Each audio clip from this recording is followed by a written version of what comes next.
Ini kitab Fathul Mu'in, muka surat 224. Baris petok yang kedua daripada bawah. Petok yang kedua daripada bawah.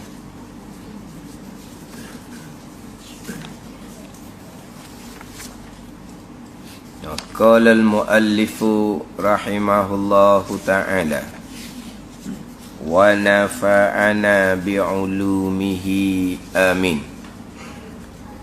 Wa sunna fihima fil adhani wal iqamati qiyamun wa an yu'azzina ala mawdi'in alin.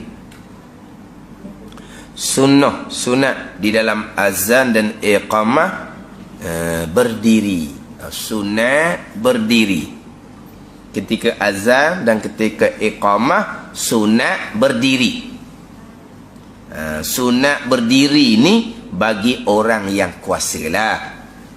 Kalau muazzin tu masa dia bang tu mari ketok lutut ke, dia pun duduk atas kursi, duduklah kalau dia tak kuasa. Tapi kalau kuasa, tapi dia masa azan contohnya, dia masuk dalam bilik, dia pun ambil kursi, dia duduk, orang tak nampak pun tutup. Itu tidak tak kursi, hukumnya adalah makruh. Makruh. Azan iqamah dalam keadaan duduk, hukumnya makruh. Ada ni, disunatkan berdiri. Sunat berdiri, bukan syarat tu, bukan wajib. Macam sebut mengelepah lah. Kalau tanya kita, muazzin, orang azan, orang iqamah ni, kalau dia azan iqamah dalam duduk, sah ke tak?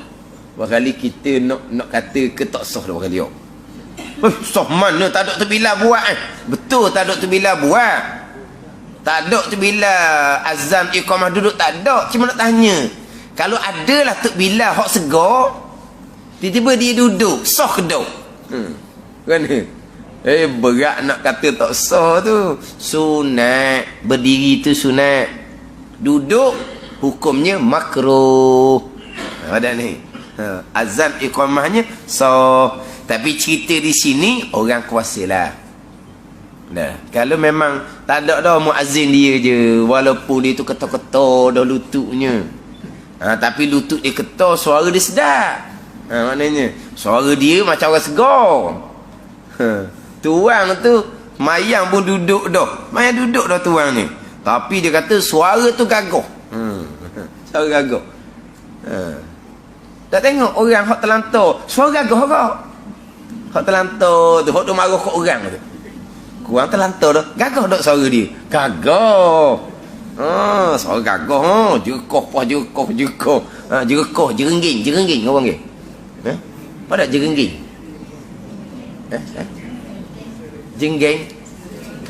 Jerengging. Dekat tu berkurang tu, daerah masing-masing. Terengganu banyak daerah kan. Bukan se-daerah je Terengganu ni.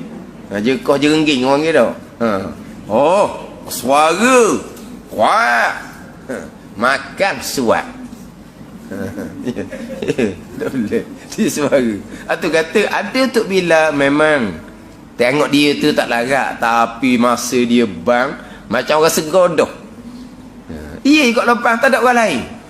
Lepas tu macam mana dia tu berdiri ni sunat, kalau duduk makruh. Ini orang segar, dah tak ada orang lain dah, dia duduk nak duduk pun makruh ke tak? Tak lah pada uzur. Sebenarnya uzur tak makruh dia duduk tu. Bukan duduk warna, duduk tak kursi lah biasanya. Duduk tak latar payah pula nak bangun, duduk tak kursi. Di semayang pun main duduk juga, suruh dia qomat juga. Tapi seeloknya kalau ada orang lain, walaupun kita kata muazzin mukim tu, kalau dia uzur, dia duduk tak makruh, tapi aulanya cari orang segar lah. Aula lebih utama. Tapi kita tak nak kata dan tak ada lah. Ada ni, dan tak ada lah. Agak kau tu lah kadang-kadang ni kalau kita kampung tu, Tok Bila, Tok Imam, hak tukang baca khutbah, lagi payah. hak tukang baca khutbah. Kalau tu imam boleh lagi, hak tukang baca khutbah. Tu kadang-kadang hak khatib tu kau Allah siangnya ke dia tak ada orang lain ke? Cari orang muda-muda, tak ada dia kata. Ada nak kata orang ni.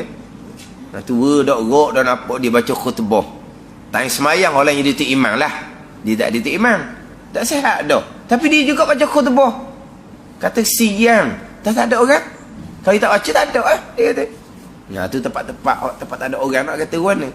Mana kalau seeloknya carilah Tok Bilal ni muazzin mukim orang iqamah tu orang yang segar, yang boleh bang tu nak ada berdiri. Tapi kalau dia memang tak mampu berdiri, dia duduk, hukumnya tidak makruh lah. Tidak makruh. Lepas tu dia koma dah melakukan azam di tempat yang lebih tinggi.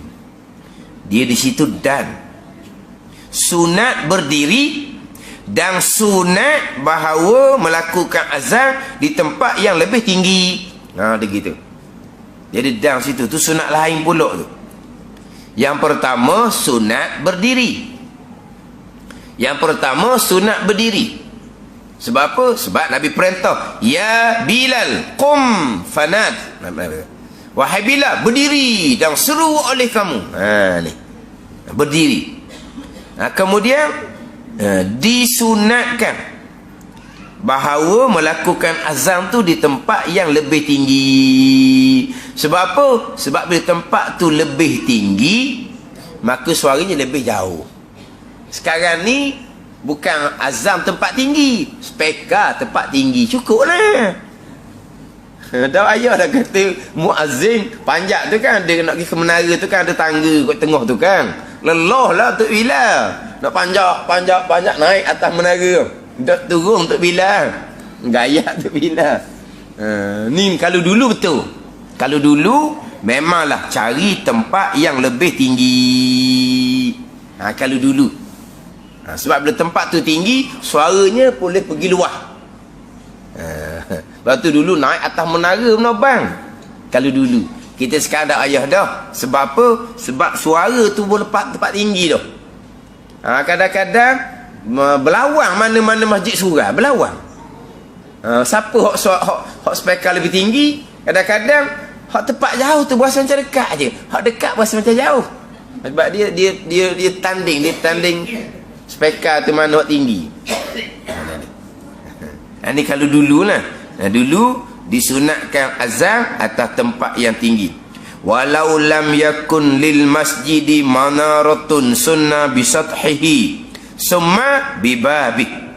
Bila suatu masjid tidak ada menaranya, tak ada tempat tinggi macam menara, tak ada di masjid, maka untuk melakukan azan sunnah di atas loteng, sutuh. Dia kata di atas loteng. Sutuh ni mana apa sutuh? Dia menara nak tinggi tau. Sutuh ni loteng. Loteng ni rendah sikit tau. Sema bibabi, atau bisa juga di pintunya. Dan sekarang ni bukan, atau bisa juga kemudian di pintunya. Ni kemudian dia gini, kalau ada menara, naik atas menara. Kalau tak ada, di loteng, di sutuh dia. Kalau tak ada, di pintu dia. Dia gitu.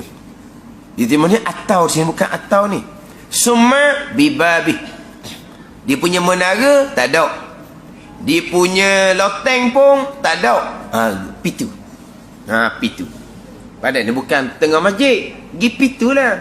Pergi laung kat pintu tu. Sebab apa? Kalau dalam dia jadi tutup suara sikit. Kalau pergi pintu, suara tu akan jadi keluar sikit. Gitu je lah. Kalau ada menara, naik menara. Tak ada loteng. Kalau tak ada, pintu. Tak ada ni. Ke pintu tak ada juga. Tak ada juga. Ada pintu kat mana pulaknya. Maknanya orang azam bukan azam tengah dak lah. Azam pintu. Kadang-kadang kalau dulu dia azam di tingkap. Tingkap. Dia tak pergi pintu, dia pergi tingkap. Ya tu. Separuh suara tu akan kena meluah. Cuma masa kita azan di pintu, masa azan di tingkat, kena jagalah pula. Sebab apa? Sebab di hadapan tu sunatnya dalam keadaan menghadap kiblat. Ni lagi pula tu. Ada ni. Sebab apabila pintu, apabila tingkap, jadi kalau belah kiblat tak apalah. Di biasanya pintu tingkap ni sebelah sisi. Tak sebelah sisi.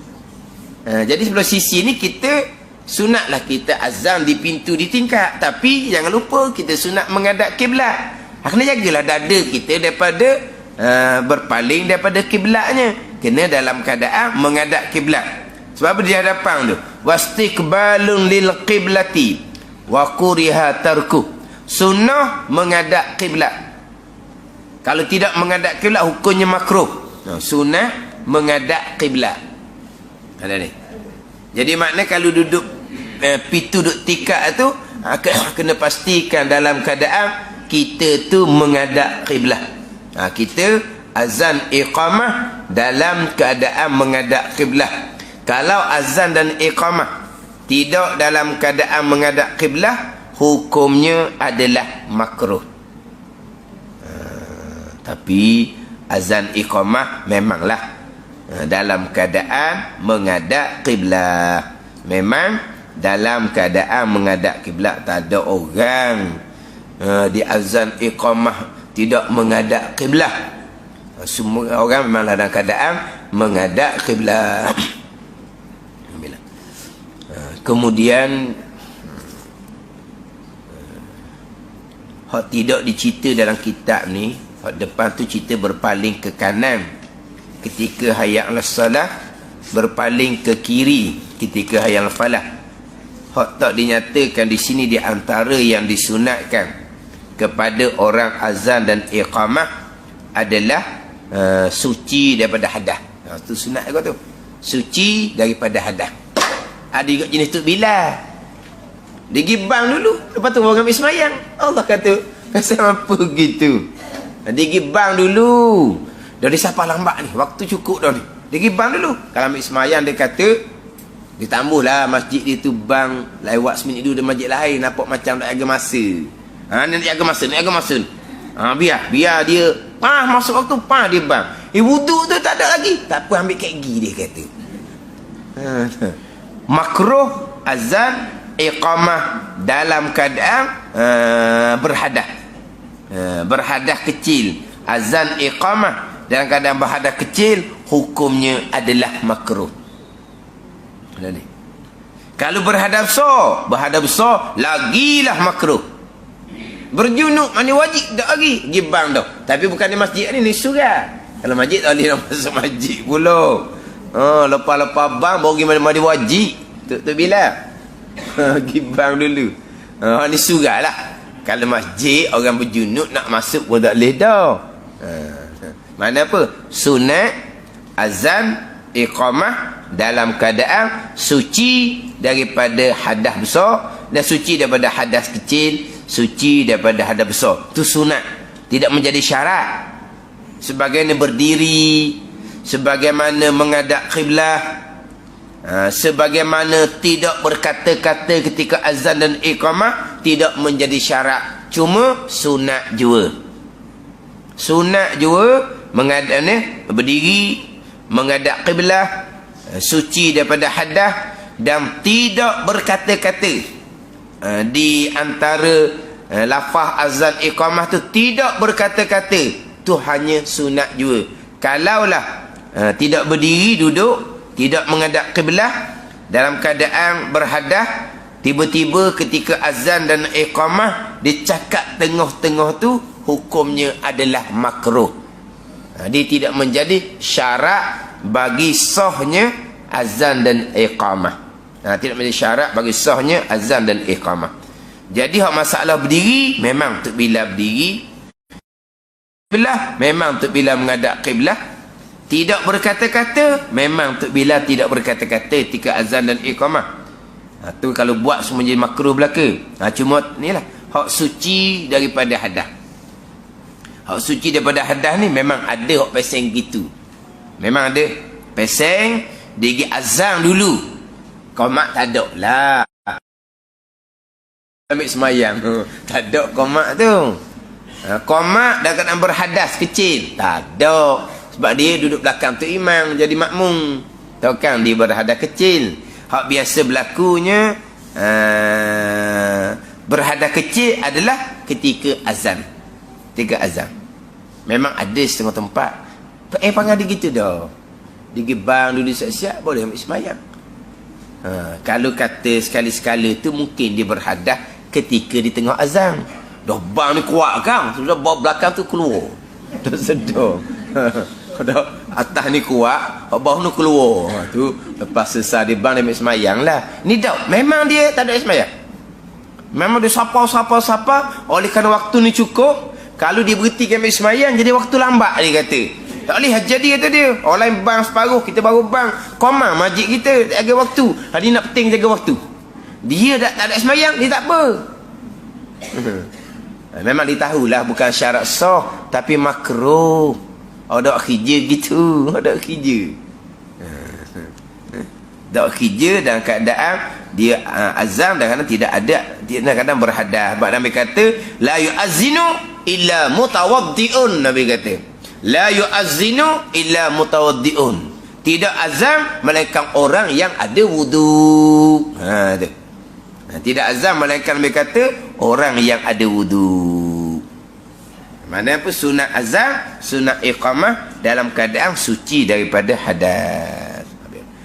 Wa tahwilu wajhi la sadri fihima yaminan marratan fi hayya 'alas salah fil marrataini summa yaruddu wajhahu lil qiblati wa shimalan marratan fi hayya 'alal falah fil marrataini. Berpaling ke kanan ketika hayya 'alas salah dan berpaling muka ke kiri ketika hayya 'alal falah. Berpaling muka, dada jangan bergerak. Ini berpaling sapa ke dada-dada. Berpaling muka ke kanan ketika hayya 'alas salah, berpaling muka ke kiri ketika al falah. Bukan berpaling dada, berpaling muka sahaja. Wallahu a'lam. Bismillahirrahmanirrahim. Alhamdulillahirabbil alamin wassalatu wassalamu ala sayyidil mursalin wa ala alihi wa sahbihi ajma'in. Allahumma iftah alaina futuhal arifin. Allahumma allimna ilma akdamin wa fahimna famas sabiqin warzuqna riqat talibin. Allahumma zidna ilman wa alhiqna bis salihin. Wa sallallahu ala sayyidina Muhammadin wa ala alihi wa sahbihi wa sallam walhamdulillahi rabbil alamin.